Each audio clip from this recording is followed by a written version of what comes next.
ముక్కోడు ముక్కోడు నీదెక్కడుంది ముక్కు నీదెక్కడుంది రైకడ ఉంటే నీకు సౌద్యం అవుతుందా ఎందుకు పక్కయా సాత్రం విడిచిపెట్టు కానీ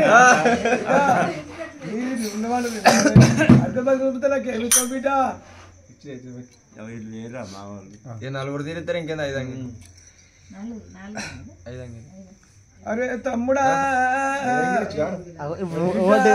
తమ్మి నిన్నవాడికి బిడ్డ తీసినట్టు పోయకపోతే ఎగ దిగ్గపోకుండా నిన్న పెడితే ఎల్లుండి పోతాడు నేను ఎత్త బిడ్డు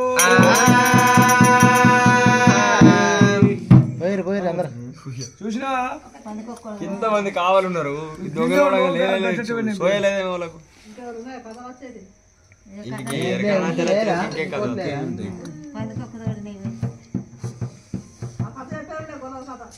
అర్థం పడుతుంది చెప్తా అంటే మీరే పోని పోని అని పడుతుంది టైం పొద్దున చాలా